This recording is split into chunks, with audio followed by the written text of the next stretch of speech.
don't you want to win with us? What is the matter, my American friend?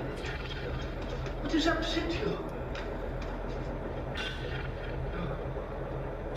The bad machine doesn't know he's a bad machine. You still don't believe it. You still don't believe you're a bad machine. To know yourself is to know God, my friend. The factory knows, that's why they put you here. You'll see. You'll find out. In time, you'll know.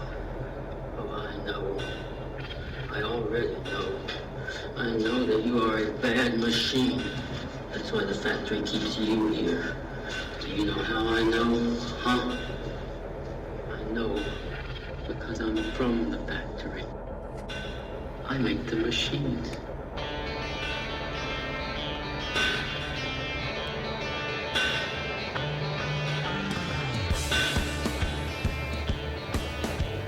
You're listening to Jim Dynamo's Bad Machine, home of the intellectual smackdown, where thought exists without error and truth knows no compromise. No quarter is asked, and no quarter is given, as the lies that bind us to the bad machine are torn asunder with unassailable fact and unquestionable reason. So put on your thinking caps and strap yourselves in, and stand by for the original man machine, Jim Dynamo.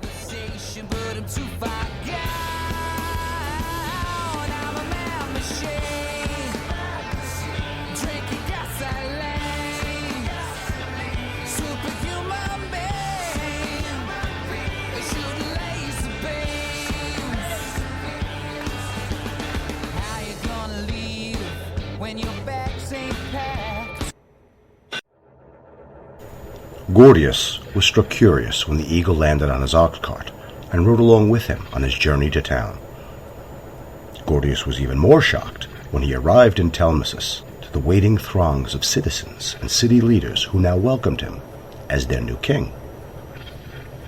The local oracle had predicted Phrygia's new king would arrive, just as he had, with an eagle, the representation of Sabazeus, the local incarnation of the thunderbolt-hurling Zeus, to identify the god's choice for their new ruler. Gordius was led to the palace of the king, and his cart was tied to a post with cornel bark in a series of twisting and confusing knots so difficult to negotiate, many generations would pass before the ox cart would see release from its bounds. In time, Telmasus would be called Gordium, and the ox cart king and his famous son, the man whose cursed touch turned all to gold, would become legend, as would the cornel wood bindings that held the ancient ox cart in place for so many years. In 333 AD, another would stride through Gordium's gate. This traveler, concerned mostly with the ancient mythic binding, for a legend had grown that whomever could now separate the thick gnarl of wood would become king of not only Gordium, but all of Asia. The blond youth studied the bindings for a moment. He then drew his sword from its scabbard and hacked the knot until it fell apart. Gordius's ox cart now untethered from its umphalos. All eyes turned to the young man who had ended the age-old conundrum. Alexander of Macedon. Alexander, the son of Philip. Alexander the Great. Alexander's solution to the puzzle, to what we call the Gordian knot, has become, like most of the Greek conqueror's life, the stuff of legend. But it has served as a lesson for almost 2 millennia. That being that the most seemingly tangled knot of problems, difficulties, and dilemmas we all face are oftentimes easily managed with the most simple of actions. America's problems seem to be a knot of twisting branches, so colossal that few know how or where to begin to unravel the serpentine protuberance of issues that we find. Do we fix the schools? Do we fix the electoral process? Do we fix the political system? Do we fix the economy? Do we fix social justice and equality?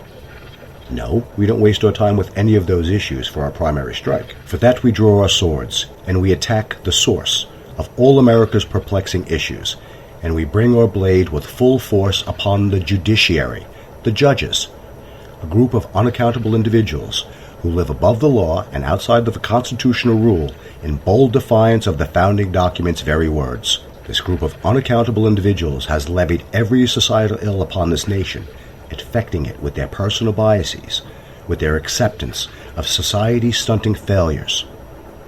Living above the law And above accountability, these judges have allowed every recidivist murderer, every recidivist rapist, every recidivist assault, every recidivist pedophile, every mind-bending assault on your morality, illegally for 203 years before having the audacity to wipe their asses with your 14th Amendment rights in 1979 by allowing the passage of 42 U.S. Code 1983, civil action for the deprivation of rights, assuring their immunity from lawful wrath of you, the people, for now 35 years.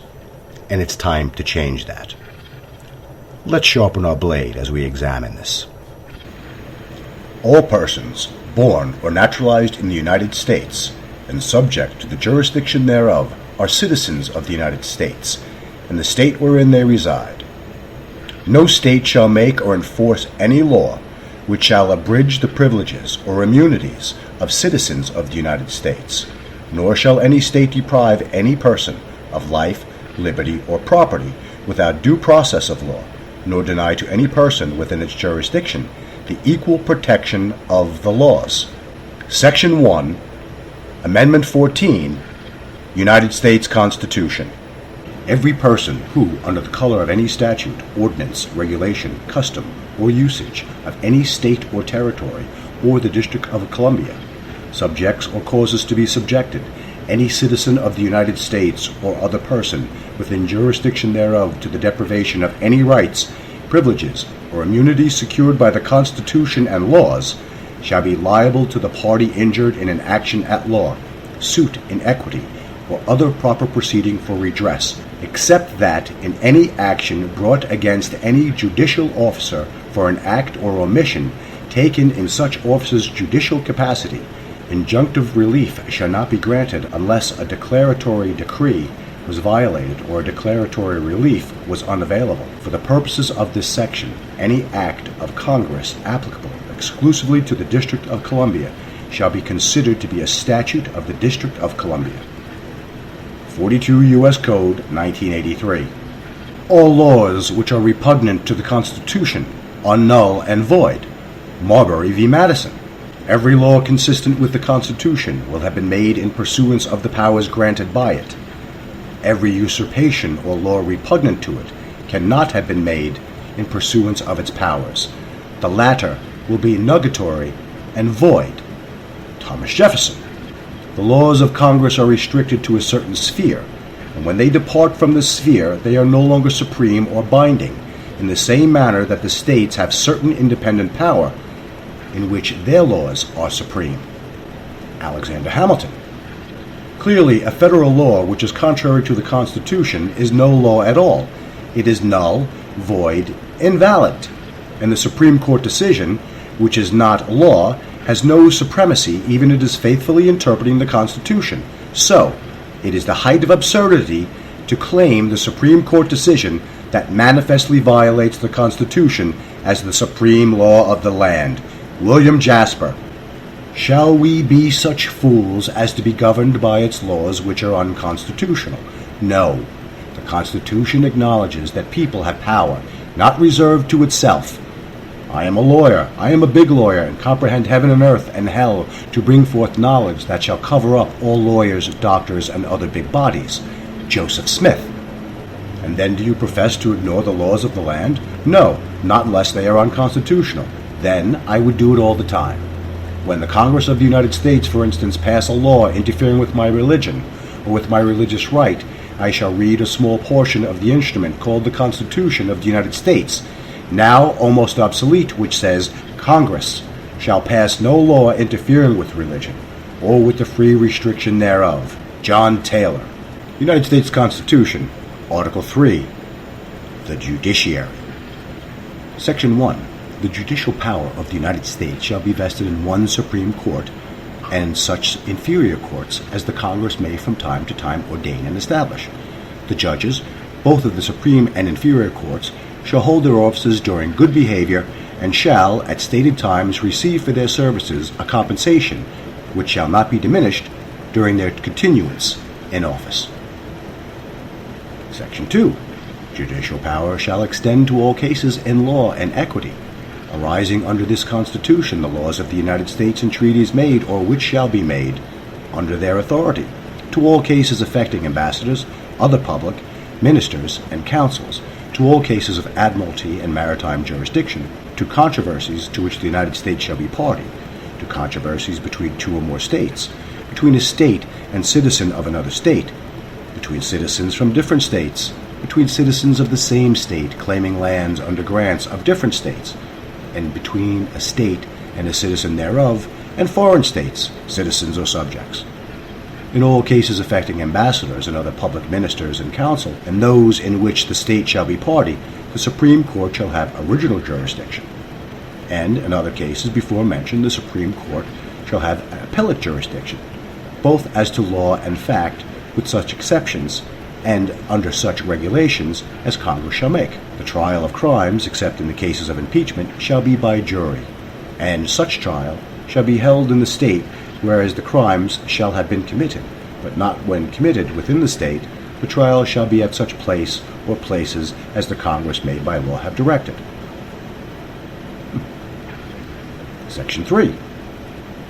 Treason against the United States shall consist of only levying war against or adhering to their enemies, giving them aid and comfort. No person shall be convicted of treason unless testimony of 2 witnesses, the same overt act, or in confession in open court. Congress shall have the power to declare the punishment of treason, but to no attainder of treason shall work corruption of blood or forfeiture except during the life of the person attainted. There is your judicial authority as described by the Constitution. Did anyone hear me mention immunity in that description of Article 3, Sections 1, 2, and 3?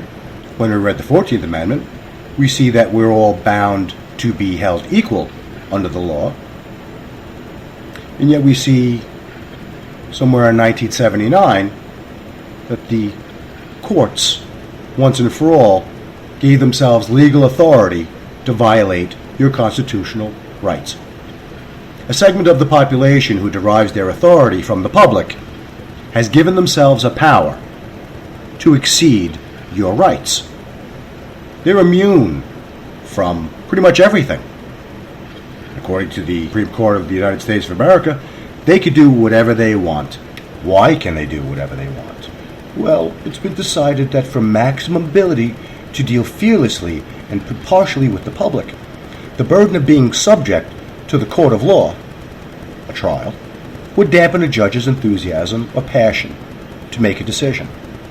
Well, that's strange, because the weight of a court of law rests on every police officer's shoulders. He makes life or death decisions within seconds. The weight of being subject to the court of law is on every doctor's shoulders.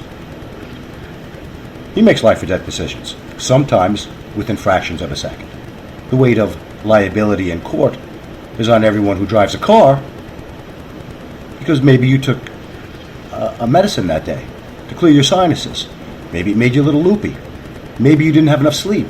Maybe accidents just occur, and this accident that you may have been in, well, maybe you shouldn't be held responsible for it, but you are. There is a single class of people in the United States who are above all of us, and that is the black-robed judges and their little minions, all the lawyers who vie to put on black robes themselves, who want to live above you and me. They want to live above the Constitution. Now, they've been doing this for quite some time, and they've been citing nonsense for quite some time. What one court does is it just cites another court's decision, the judiciary, for almost 203 years, without relying on a specific statutory grant of immunity, granted themselves immunity. And then, in 1979, and again in 1991, they reaffirmed this power grab, this unconstitutional, this immoral and unethical power grab. But it's a judge studies hard. So what? A doctor studied hard. A firefighter studies hard. A police officer studies hard. And you know what? The police officer, the person who makes the most spontaneous decisions instantly, has never been granted immunity. But a judge is. We're going to pretend that a judge is without their own ideological bias. We know that's nonsense. We know